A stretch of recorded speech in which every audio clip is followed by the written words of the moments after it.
오늘은 종려주일입니다. 예수님께서 죄인들을 대신하여 죽으시려고 예루살렘 성에 어린 나귀 새끼를 타고 들어오실 때 많은 사람들이 종려나무 가지를 꺾어들고 흔들어대면서 호산나 호산나 하고 환영을 했다. 그래서 오늘을 종려주일이라고 그러는 것입니다. 그리고 내일부터 고난주간이 시작됩니다. 예수님의 삶은 전체가 고난이셨습니다.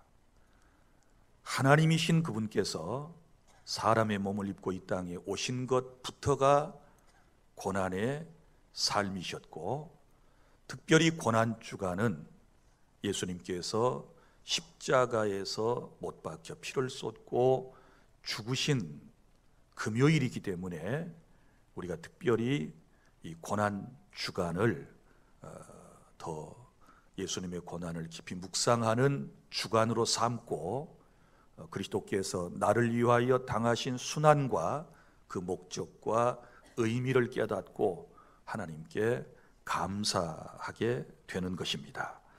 자, 그러면 이제 예수님께서 이 땅에 오셔서 십자가를 지시고 피를 쏟고 죽으심으로써 우리에게 주어진 복이 무엇인가? 오늘 세 가지를 여러분들에게 말씀을 드리려고 그럽니다. 예수님께서 십자가에서 숨을 거두시는 순간에 일어났던 이 세 가지 사건은 오늘 저와 여러분들의 신앙의 근간이 되는 것이고 우리에게 놀라운 은혜요 복이기 때문에 예수 그리스도께서 죽으심으로 거저 얻은 이 놀라운 은총에 대하여 오늘 말씀을 듣고 감사하는 그런 마음이 저와 여러분들의 마음속에 있기를 바랍니다. 첫째, 죄인이 하나님께 나아갈 새로운 살 길이 열렸습니다. 오늘 51절, 이에 성소의 휘장이 위로부터 아래까지 찢어져 둘이 되고, 이런 표현이 나옵니다. 예수님께서 영원히 떠나가시는 순간에 다른 복음서에 보면 예수님께서 숨을 거두시는 순간에 이 일이 일어났다. 성소 휘장이 위로부터 아래까지 찢어져 둘이 되었다. 그러면 여러분, 이 성소 휘장이 무엇일까요?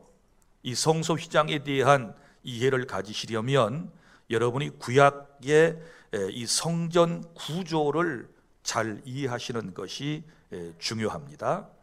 여러분, 성전이 있기 전에는 성소에서 그리고 또한 장막에서 하나님께 성막에서 예배를 했는데 그 기본적인 구조는 똑같습니다. 구약성경 출애굽기 26장에 이 말씀들이 상세하게 기록되어 있는데, 특별히 그 성막의 구조, 나중에 성전의 그 구조에 대한 이야기가 거기에 기록되어 있거든요. 자, 그래서 우리 화면을 보시면서 성전이 어떻게 되어 있었는가를 먼저 살펴보도록 하겠습니다. 성전의 문은 항상 동쪽에 있습니다.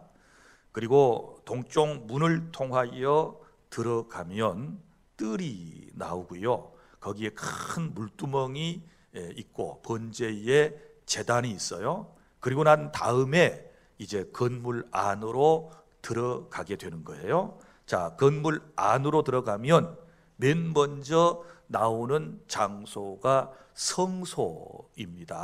자, 성소의 오른편에는 떡상이 있고, 그리고 왼편에는 등잔대가 있습니다. 왜냐하면 이 성전 안에는 창문이 없기 때문에 그 내부에 빛이 없으면 아무것도 할 수가 없는 거예요.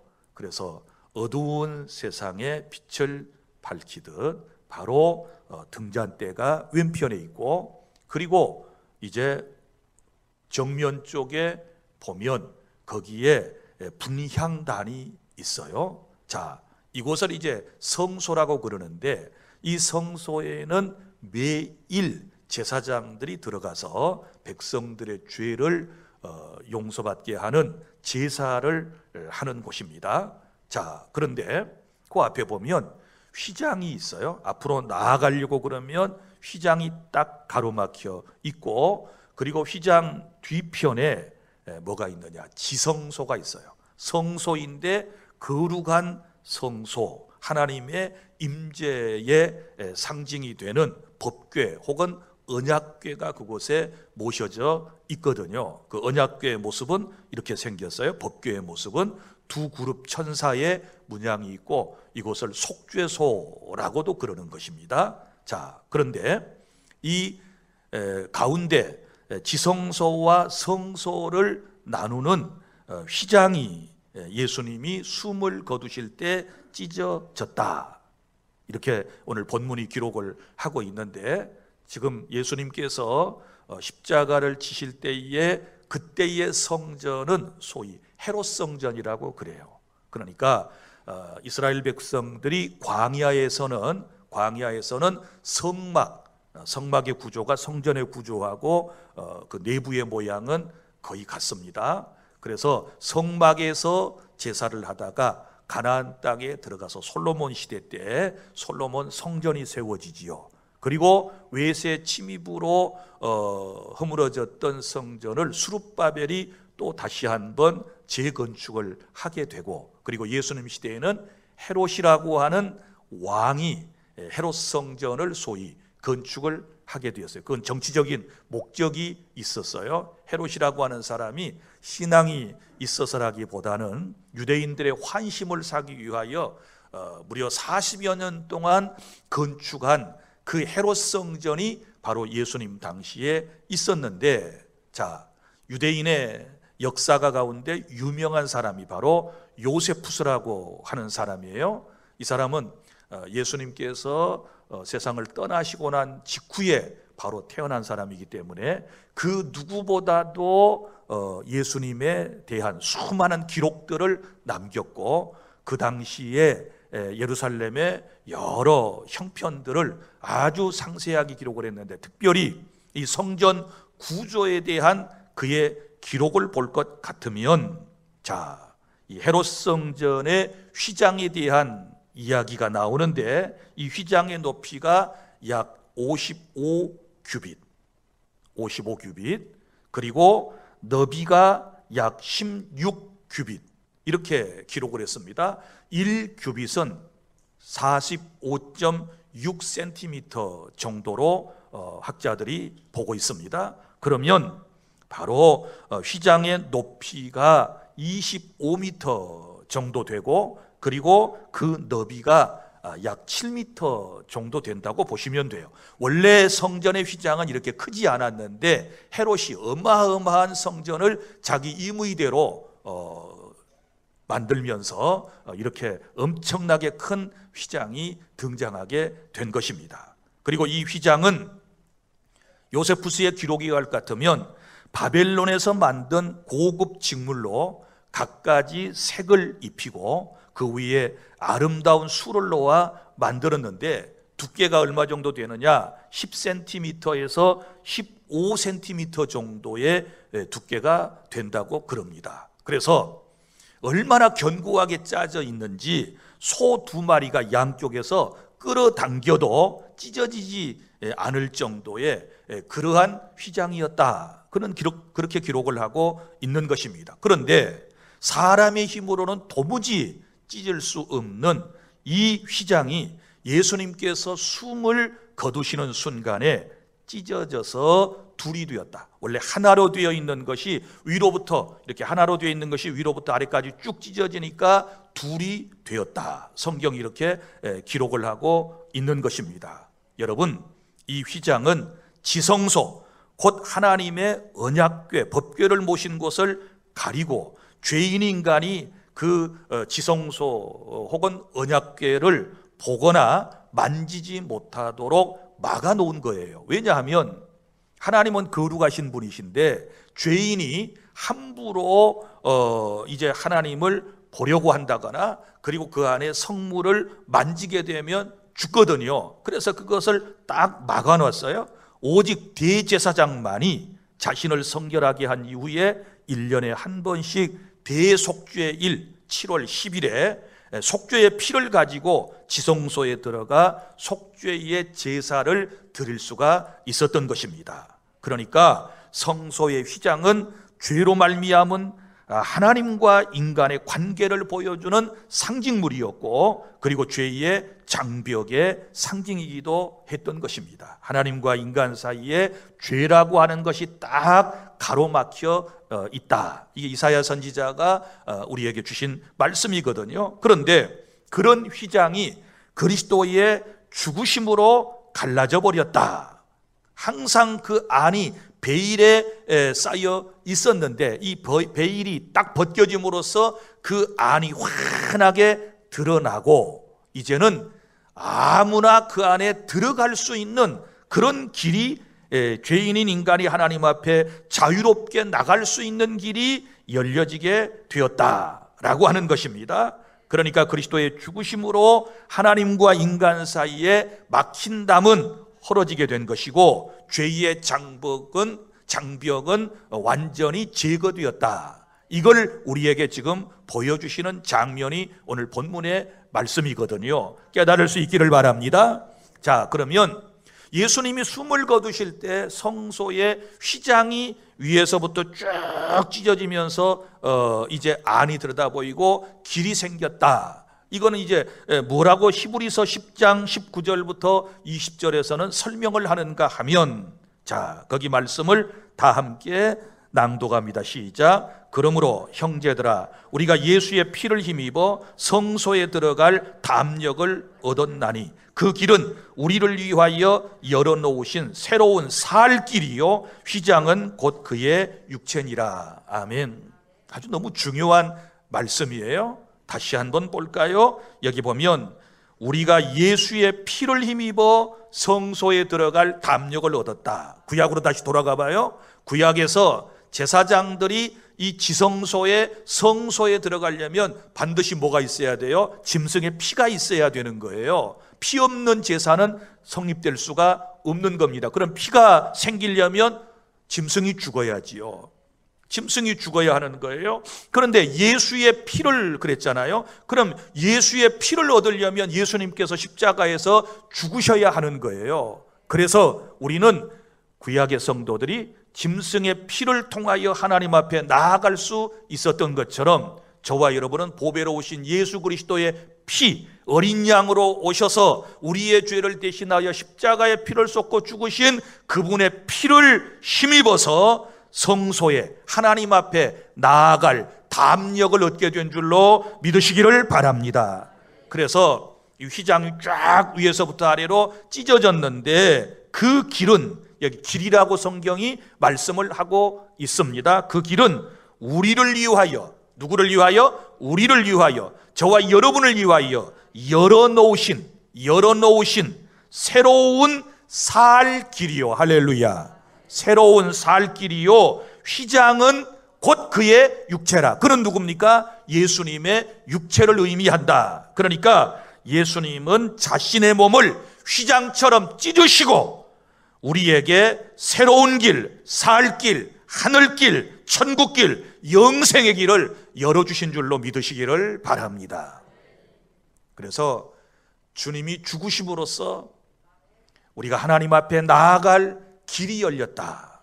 죄인된 우리가 하나님 앞에 담대히 예수의 피를 의지하고 나아갈 길을 열어주신 것이 바로 십자가의 사건이었고 예수 그리스도의 죽음이 주는 아주 중요한 의미라고 하는 사실을 믿으시기를 바랍니다.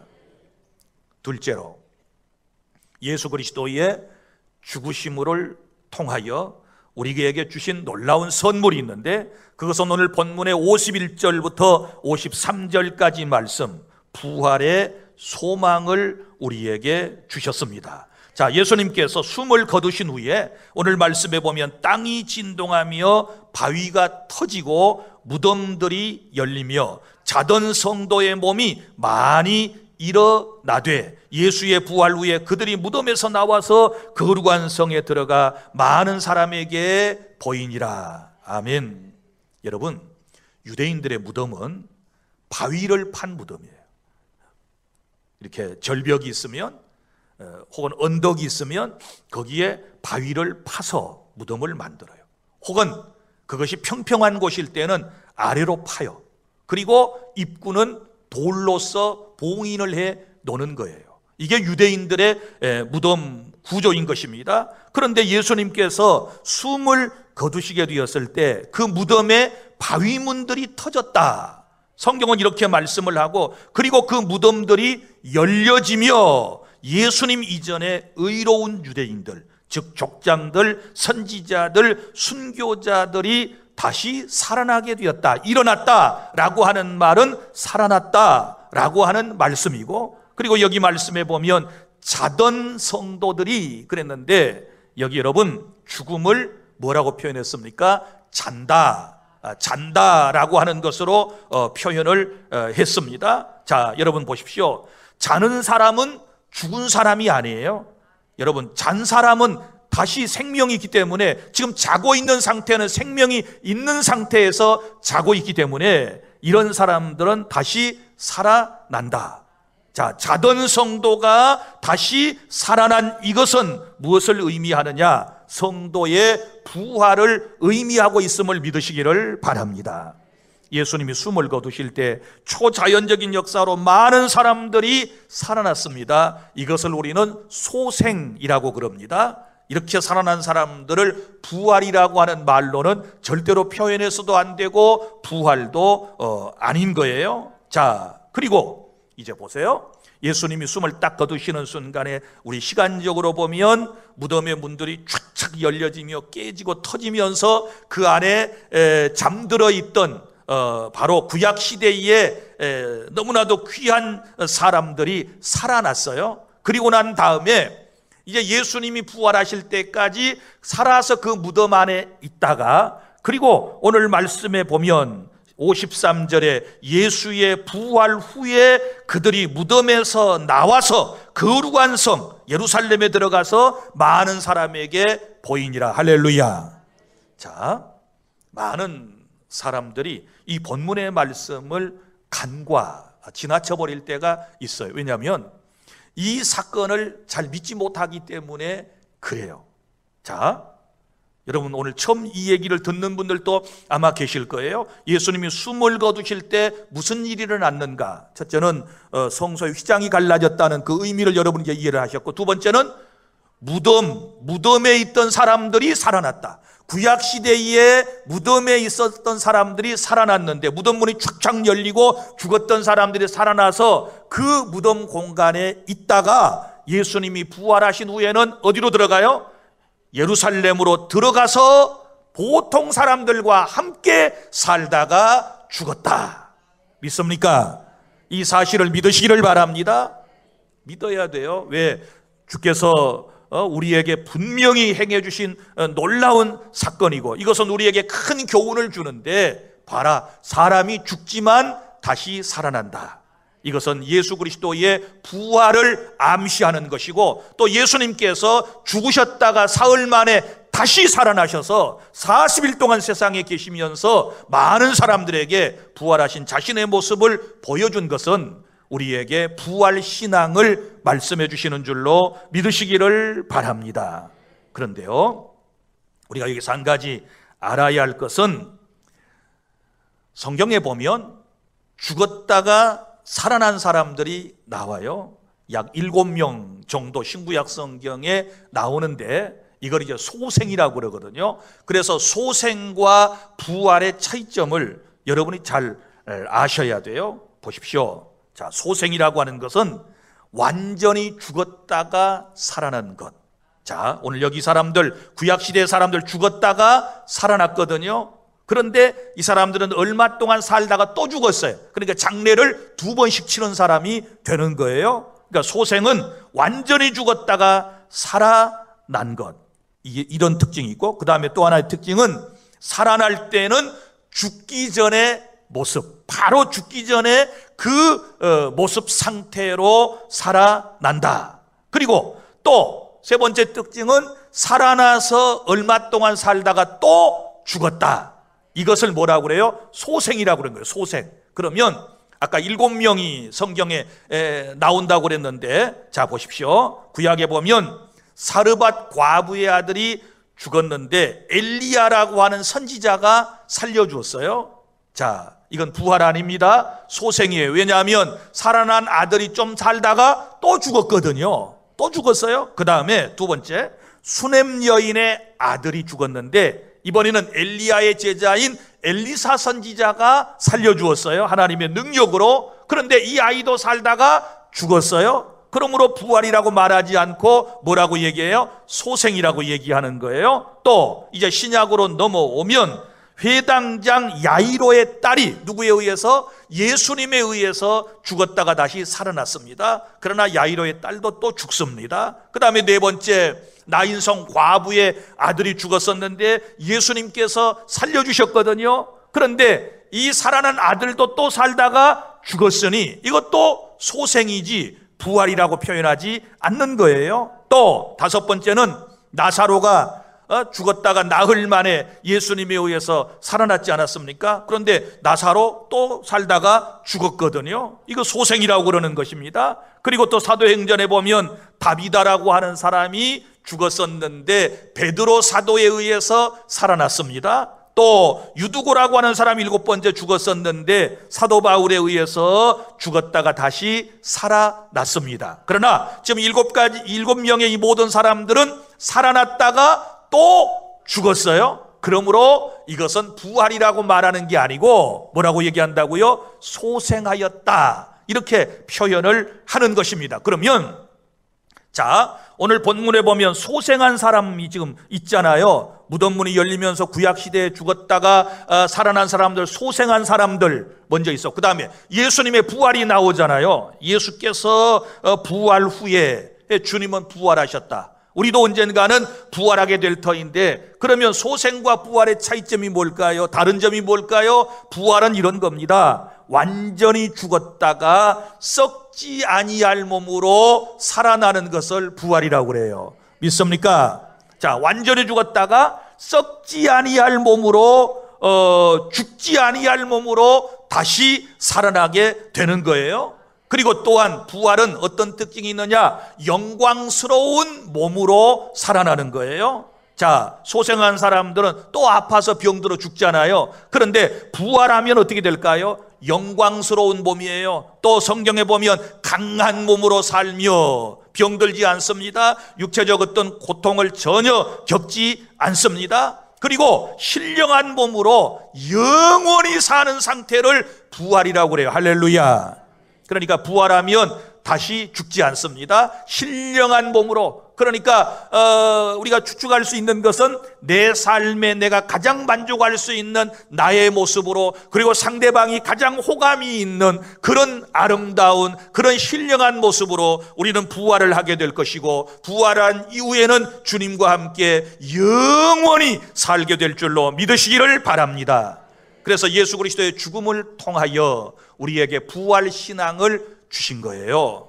확실한 부활의 산 소망을 주신 줄로 믿으시기를 바랍니다. 이미 구약시대에 죽었던 사람들이 살아나는 역사와, 그리고 예수님 자신이 죽었다가 다시 사심을 통하여 우리에게 부활의 산 소망을 주셨으니, 오늘 예수님을 믿는 저와 여러분은 죽지만 다시 사는 놀라운 은총을 입게 될 줄로 믿으시기를 바랍니다. 우리 기독교의 최고의 신앙은 부활 신앙인 거예요. 할렐루야. 죽고 다시 살지 못하면 무슨 소용이 있겠습니까? 그런데 우리는 죽지만 다시 주님께서 우리를 살려주실 거예요. 왜냐하면 예수 그리스도는 부활의 첫 열매가 되셨고, 첫 열매라는 말은 첫 번째 부활하신 분이시고, 그 다음에 첫 열매를 땄으면 그 뒤에 계속해서 열매가 맺혀지지 않겠습니까? 그래서 우리 그리스도에게 붙어있는 저와 여러분들도 그리스도처럼 부활하는 그런 은총을 입게 된다는 사실을 확신하는 시간이 될 수 있기를 바랍니다.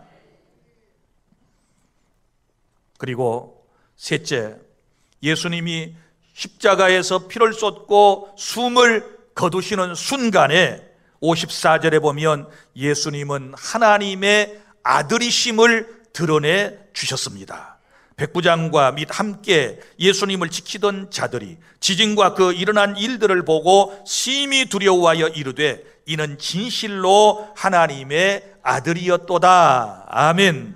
자, 지금까지 예수 그리스도가 누군가에 대하여 긴가민가 했던 수많은 사람들이 이제 예수님께서 십자가에 숨을 거두실 때 그 무덤에 있던 사람들이 살아나고 성소의 휘장이 갈라지고 지진이 나고 또 예수님이 나중에 부활하신 그 모습을 보고 고백했던 말이 뭐예요? 두려워하면서 이는 진실로 하나님의 아들이셨도다. 할렐루야.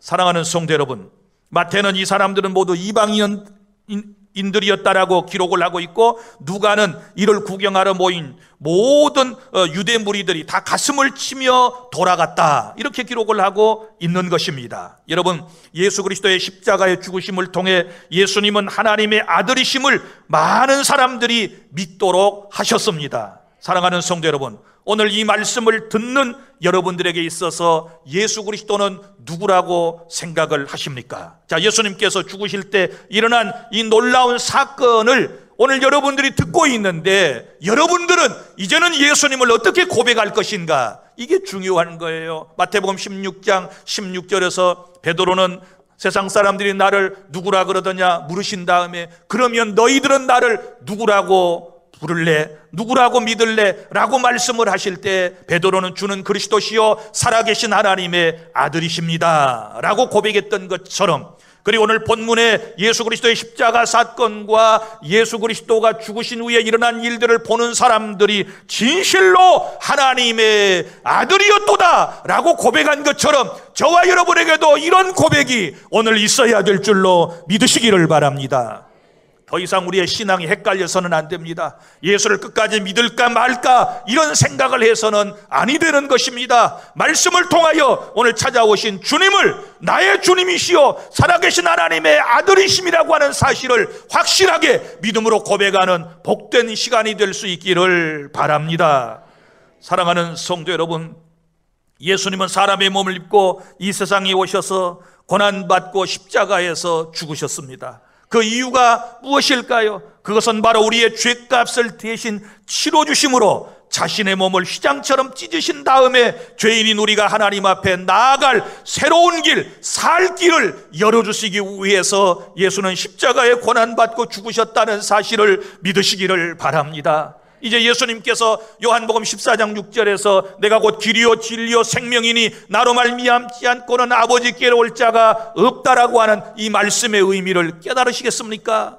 예수님이 왜 우리의 길이 되시고 예수님이 내 생명이 되시는가? 바로 이 십자가 사건을 통하여 주님께로, 천국의 하나님께로 나아갈 길을 열어주셨기 때문인 줄로 믿으시기를 바랍니다. 그러므로 그 어떤 사람이든지 예수님을 믿지 않고서는 구원에 이를 수 없다라고 하는 사실을 우리는 오늘 본문을 통하여 깨닫게 되는 것입니다.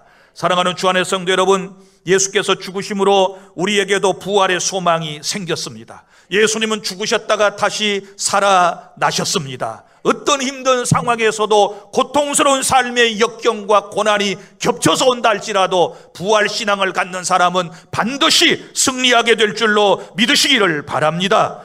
우리 예수님은 우리를 위해 십자가에 죽으심으로써 하나님의 아들 되심을, 우리의 구주가 되심을 온 세상에 선포해 주셨으니 이제 예수님을 분명한 저와 여러분의 구주로 영접하는 시간이 될 수 있기를 바랍니다. 나에게 이 놀라운 복을 주시기 위하여 대신 십자가에서 죽으셨던 이 주님의 사랑을 잊지 말고 한 주간 동안이라도 특별히 여러분들이 고난주간을 깊이 주의 말씀, 주의 행적을 묵상하면서 그 은혜에 감사하며 우리의 신앙을 다시 한번 성찰해보고 십자가 밑에 바로 서는 우리 모두가 되어야 될 줄로 믿습니다. 말씀을 정리하겠습니다. 예수님께서 나를 위하여 고난받으시고 십자가 위에 죽으심으로 우리에게 주신 놀라운 복, 자기 자신의 몸을 휘장처럼 찢으셔서 하나님 앞에 나아갈 살 길, 새로운 길, 천국의 길을 열어주신 것을 믿으시기를 바랍니다. 할렐루야. 이것이 가장 놀라운 은총이에요. 그리고 예수님께서 숨을 거두심으로 죽었던 사람들을 살아나게 하시고 예수님께서 다시 사심을 통하여 우리에게 부활의 산 소망을 선물로 주심을 믿으시기를 바랍니다. 이제 우리가 해야 할 일은 주는 그리스도시요 살아계신 하나님의 아들이십니다. 내가 끝까지 주님만을 믿고 의지하며 따르며 섬기겠습니다라고 하는 각오와 결심으로 고난주간을 맞이할 수 있기를 바랍니다. 기도하겠습니다. 하나님.